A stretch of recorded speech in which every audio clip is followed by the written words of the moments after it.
Before we begin, please leave a comment, share your thoughts and let us know your lessons learned in the comment section below. Don't forget to like the video and subscribe. In the heart of a small, dusty village, where every soul knew the next, there lived a little girl named Kiki. Her world was a world of shadows, shadows of rejection, shadows of pain, and shadows of silence. But in her heart, there was a flicker of light that refused to go out. A flicker that kept her alive. No matter how dark the world became, Kiki's father, a man carved from the hard edges of life, was never kind, a heavy drinker. He filled his days with bitterness and his nights with rage. The village knew him as a man who could not be reasoned with. A man who drank away his thoughts and his love. But Kiki, just a child, was the target of his fury. He never had a kind word for her, never a comforting touch. From the moment she could understand his words, she heard him speak of her as an error, a mistake, a burden on his life, a life already shattered by his own mistakes. Her mother? Well, she was nothing more than a faint memory, a shadow in the story of Kiki's life. No one spoke of her, and Kiki didn't know her face.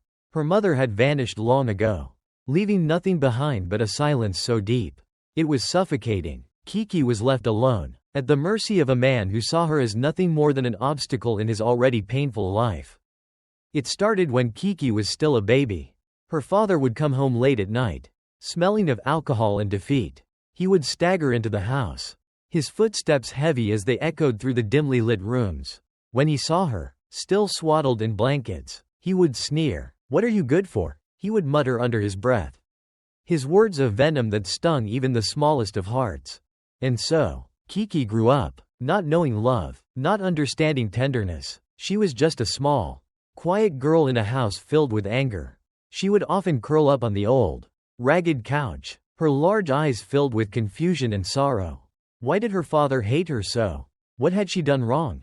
But no one gave her answers. No one explained. The days passed in a blur of raised voices and slamming doors. At 5 years old, Kiki learned to be silent. She learned that the slightest sound could provoke her father's wrath. A drop of water, a clink of metal, anything could set him off. So, she grew quiet, quieter than any child should be. When he screamed, she would shrink into the corner of the room, pressing her hands to her ears as if to block out the pain in his voice. But nothing ever worked. The anger, the noise, it was always there. One night, when she was just a child, she decided to escape into the small yard behind the house.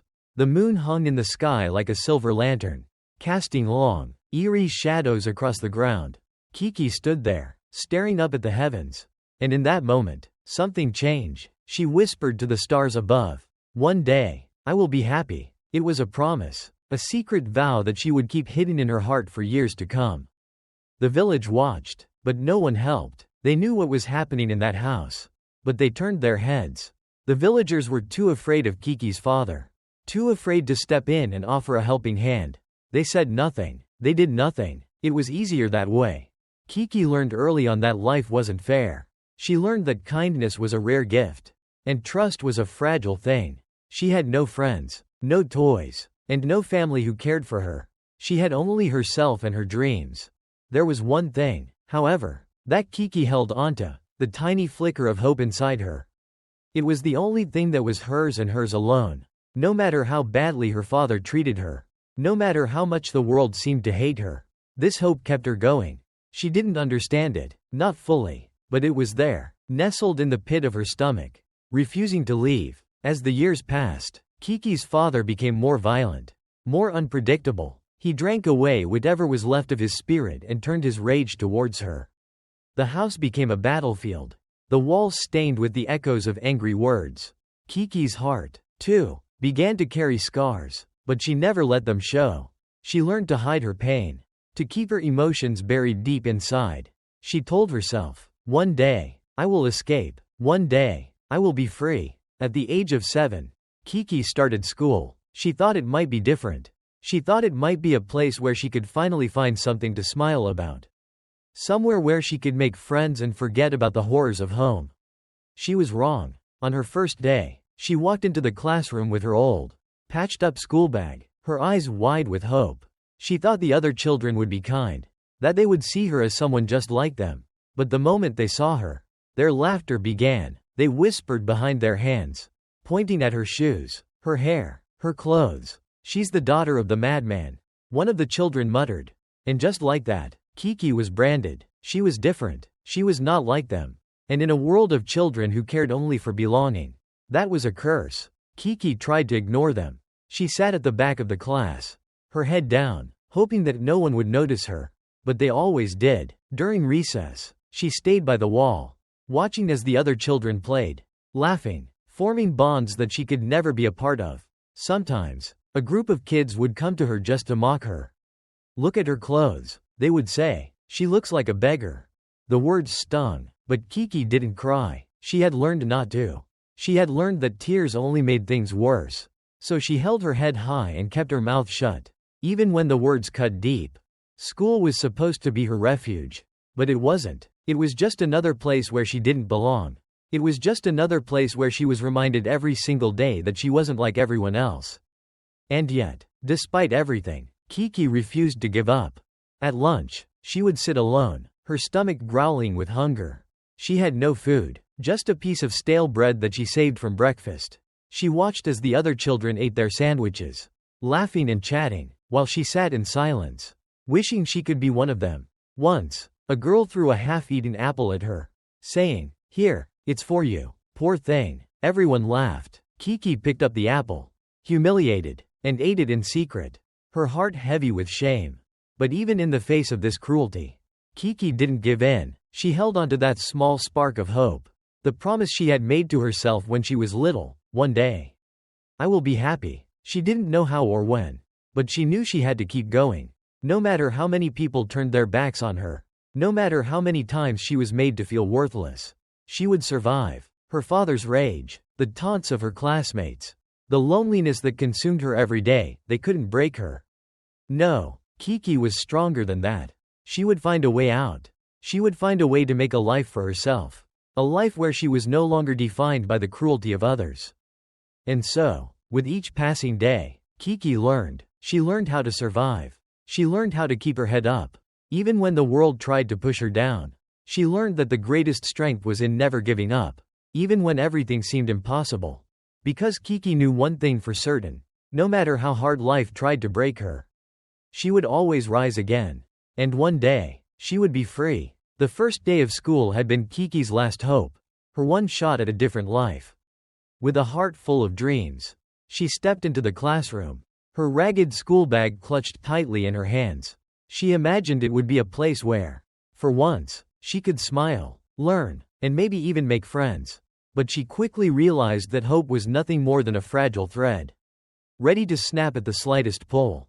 The classroom, filled with chattering children, fell silent when Kiki entered. The others turned their heads, and their eyes immediately scanned her from head to toe. Kiki could feel their judgment. She could almost taste it in the air. Her shoes were worn, her clothes far too large, and her hair, cut unevenly by her own hands, hung in a messy curtain over her face. They didn't need to speak to know who she was. She was the daughter of the man the village whispered about. The madman, the drunk. "Look at her," one of the girls whispered, her voice high and cruel.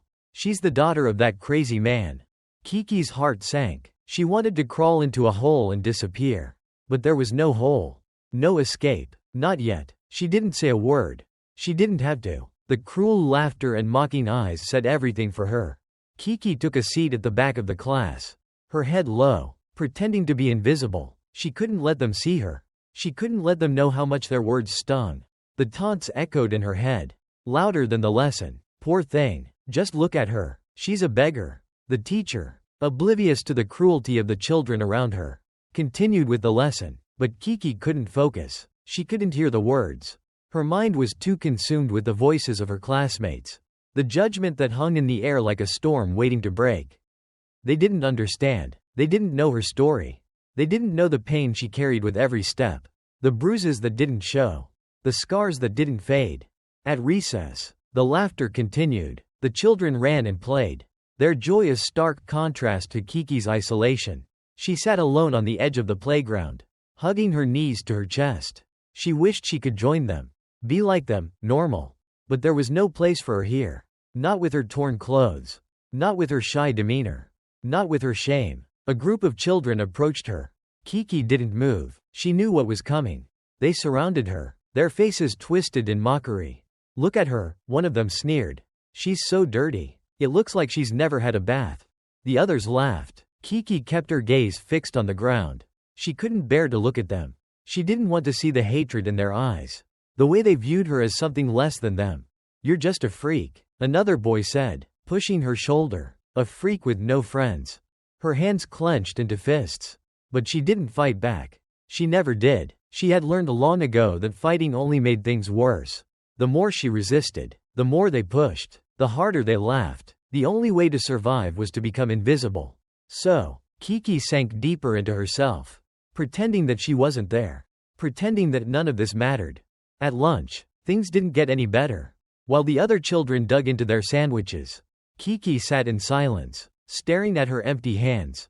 She had nothing to eat. The scraps she had brought from home had been eaten hours ago. She had no lunch to unpack, no food to share, nothing to offer. She watched them, her classmates, laughing and talking, enjoying their meals like the world wasn't ending for her. And in that moment, Kiki realized something terrible. She was alone. She had no one to share her food with, no one to laugh with, no one to care. It was just her against the world, just her in a sea of people who couldn't care less about her pain. Then, as if the universe had a twisted sense of humor, a girl, one of the more popular ones, came up to Kiki and tossed a half-eaten apple into her lap. "Here," the girl sneered, "this is for you, poor thing." Kiki felt her cheeks burn with humiliation. The others laughed, their laughter echoing in her ears, a cruel reminder that she was nothing more than a joke to them. Kiki picked up the apple, her fingers trembling, and took a bite, even though she wasn't hungry. The sourness of the fruit was nothing compared to the bitterness that filled her heart. She ate in silence, her eyes fixed on the ground, hoping that no one would notice the tears that threatened to spill. This was her reality now. Humiliation in the classroom, isolation on the playground, hunger at lunch. It seemed like the world had forgotten her, like she was nothing more than a shadow in a world that didn't want her. But Kiki refused to give up. She had made a promise to herself, a promise she wouldn't break. "One day, I will be happy." Those words echoed in her mind every time the world seemed to close in on her. No matter how hard things got, no matter how much the others tormented her, she wouldn't stop. She couldn't. Every night, when she returned home, she tried to keep her head low and her footsteps quiet. Her father's rage always followed her. The moment she entered the house, she could feel his anger seeping through the walls, like a thick fog that choked the air. He would yell at her, blame her for everything, call her worthless. Sometimes, he hit her, and each time, Kiki would run to her room, lock the door, and curl up in bed, clutching her worn blanket as if it could protect her from the storm that raged outside. But even in the darkest moments, Kiki refused to let the darkness consume her. She would lie in bed, her eyes fixed on the ceiling, and whisper to herself, "One day, I will be happy." It was the only thing that kept her going, the only thing that made her believe that things could get better, that she could escape this life of misery. As the months passed, school became a daily torture. The other children continued to torment her, to remind her of everything she wasn't. They never stopped. The words, the mocking, the cruelty, it was all part of the routine. Kiki's heart became a fortress, its walls growing higher with each passing day. She couldn't let them see her pain, couldn't let them know how much their words hurt. But the pain didn't go away. It followed her, day and night. She learned to hide it, to bury it deep inside. But it was always there, lurking in the corners of her mind. One afternoon, after another day of mockery, Kiki made a decision. It wasn't a decision she had come to lightly, but it was the only way she could survive. She couldn't stay in this hell any longer. She couldn't keep going to school, pretending everything was fine when it wasn't. So, she left. She didn't tell anyone. She didn't say goodbye. She just walked out of the classroom, out of the school, and into the streets. For the first time in years, Kiki felt a sense of freedom. It wasn't much, but it was enough to make her feel like she was finally taking control of her life. The streets were harsh, unforgiving, but they were hers. The world outside felt cold, but at least it wasn't filled with the suffocating heat of hatred. She didn't know where she was going, but she knew she couldn't go back. She had to escape, escape from the school, escape from the torment, escape from the man who called himself her father. And as she walked, Kiki made a new promise. She promised herself that she would never let anyone define her again. She would never let the cruelty of the world break her. She would survive, she would fight, and one day, when the time was right, she would find her place in the world. But first, she had to leave it all behind. Kiki walked for what felt like an eternity. The harsh winds of the evening whipped at her face, and the chill seeped deep into her bones. Her feet, already sore from the long journey, felt like they were dragging through the dirt. Every step seemed heavier than the last. The storm raged overhead, the sky cracking with thunder that seemed to mirror the storm brewing inside her chest. She didn't know where she was going. She didn't care. All she knew was that she couldn't go back. The place she had come from, her home, her father, was no longer an option. Her feet moved on, one step after another, driven by a single thought: freedom. The night was dark, but Kiki had never felt more awake. For the first time in years, she wasn't afraid. The fear that had clung to her like a second skin was slowly being replaced by a surge of adrenaline. A wild, intoxicating energy. She was leaving the past behind. And as every step took her further from the village, she could feel a weight lifting from her shoulders. The girl they had ridiculed, the one they had called the daughter of the madman, was gone. She was no longer that girl. But the road ahead was not an easy one. The cold night air bit into her skin, and her stomach growled, reminding her that she hadn't eaten in days. Her shoes were soaked from the rain, and the long walk was taking its toll on her body. But she didn't stop. She couldn't. She had nothing, but she had herself, and that, for now, was enough. As the hours passed, Kiki found herself at the edge of the village. The homes she had known slipping out of sight. The tall trees and rugged countryside stretched out before her, an endless expanse that promised no answers, only the unknown. The further she walked, the more she realized how small and insignificant she had always felt. Yet, as she crossed the border of the familiar into the unknown, something inside her shifted. For the first time in her life, she wasn't just surviving, she was becoming something else, a version of herself that had been hidden for so long. Her heart was pounding with every step, but it wasn't fear that caused it to race. No, it was the thrill of what lay ahead. She had taken her first real step toward freedom, and nothing could stop her now. The next few days were a blur of struggle and survival. Kiki had nowhere to go, no one to turn to, and no resources. She slept in abandoned barns, tucked beneath the trees by the river, and once even under a bridge when the rain had come pouring down too fiercely to find shelter elsewhere. Each night was colder than the last, and each day brought its own set of challenges. There was no one to help her. The streets were filled with people who had their own problems, their own struggles. Kiki had learned quickly that survival wasn't just about escaping. It was about figuring out how to stay alive once you had left everything behind. She was learning, piece by piece, how to survive in a world that had never offered her a helping hand. She scavenged for food, sometimes foraging for fruits in the wild or rummaging through the trash behind local markets. It wasn't glamorous, but it was necessary. Sometimes, she would go without food for days, her stomach aching with hunger. But she never complained. Complaining didn't make the pain go away. It only reminded her of her weakness. Kiki had no time for weakness. She learned to protect herself in the streets, watching the crowds of people pass by with caution. She avoided the rougher neighborhoods where danger lurked around every corner. She learned to read people, to watch for signs of aggression, and to keep her head low. It was a harsh lesson, but one she learned quickly. For all the hardship, Kiki also discovered moments of unexpected kindness, small, fleeting moments that made her believe there was still good in the world. One evening, a woman walking home from work saw Kiki sitting on a bench, shivering in the cold. Without a word, the woman pulled a scarf from around her neck and draped it over Kiki's shoulders. "Stay warm, little one," the woman said, her voice soft. Before she disappeared into the night, Kiki watched her go, stunned. In all her years of suffering, no one had ever done something so simple, so kind. It was a reminder that even in the most unforgiving places, kindness could still be found.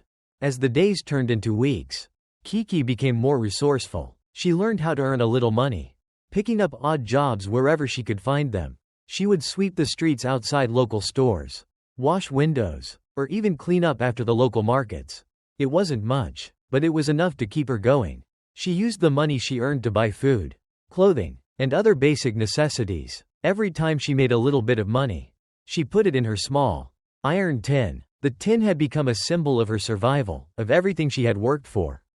But survival alone wasn't enough. Kiki wanted more. She wanted a life beyond the streets. She wanted to build something for herself, something no one could take away. One evening, while sitting in a small cafe where she had been sweeping the floors, Kiki overheard a conversation between two men at a nearby table. They were discussing the small businesses that had been popping up around the area, particularly one that sold clothes. The idea struck Kiki like a bolt of lightning. A clothing stand. She could do that. She knew how to sew, how to find second-hand clothes, and how to make them look good. She could sell them at the market. It was a risk, but Kiki was no stranger to risks. She had nothing to lose.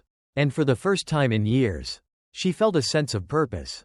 This was her chance. This was her moment to make something of herself, to prove that she wasn't just a victim of her circumstances. For the next few weeks, Kiki worked tirelessly, collecting the money she had earned, selling a few items here and there, and scouring the markets for used clothing that she could mend and sell.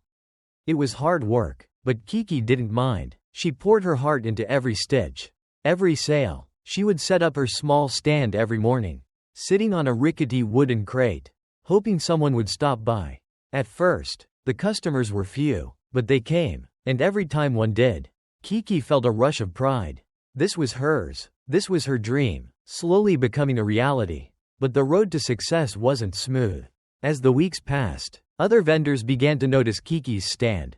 Some were kind, offering advice and tips. Others were not. Some tried to undercut her prices, pushing her to the side and trying to steal her customers. Kiki didn't fight back at first. She didn't know how, but with time, she began to learn the ropes of business. She realized she had to protect what was hers, her dreams, her hard work. She began to negotiate, to bargain. Slowly but surely, her stand grew. She learned how to sell, how to handle customers, how to make her products more appealing. Her confidence began to grow, just like her small business. One day, a man approached her stand. He was well dressed, his shoes polished to a shine, and his suit crisp. He looked at Kiki's small selection of clothing and smiled. "You have a good eye for quality," he said, his voice smooth. "I'd like to invest in your business. Make it bigger. Turn it into a proper shop." Kiki was stunned. Her heart raced in her chest. This was it. This was the opportunity she had been waiting for. Without thinking, she agreed. She handed over her savings, all of it, to buy more stock and grow her business. The man promised her he would help her, that he would invest the money and make her dream come true. But the promise was empty. The man vanished, taking her money with him, leaving nothing behind but an empty space where her dreams had once stood. Kiki was devastated. For the second time in her life, she had been betrayed. But this time was different. Kiki didn't fall. She didn't give up. Instead, she stood up, dusted herself off, and got back to work. She used the lessons she had learned, the mistakes she had made, and started over. Her second attempt was more successful than her first. With the money she earned, she bought fewer items, but she sold them better. She kept a tighter grip on her business, making sure no one could take advantage of her again. The customers returned, the shop grew, and Kiki's confidence flourished. As the years passed, Kiki's business expanded. She opened new shops, hired staff, and became known as a successful businesswoman. But through it all, she remained humble. She never forgot where she came from, the nights she had spent on the streets, the hunger, the pain. It was those memories that pushed her to work harder, to never take anything for granted. At the age of 30, Kiki looked out over her bustling shops. The once quiet girl from the village, now a confident woman in control of her life. She had done it. She had built something from nothing. And now, she was ready to do even more. Kiki had become a woman who was no longer defined by her past but by her strength, her resilience, and her dreams. And as she stood there, surveying everything she had worked for, she couldn't help but smile. It wasn't the end. It was just the beginning. Thank you so much for staying with us until the end of Kiki's incredible journey.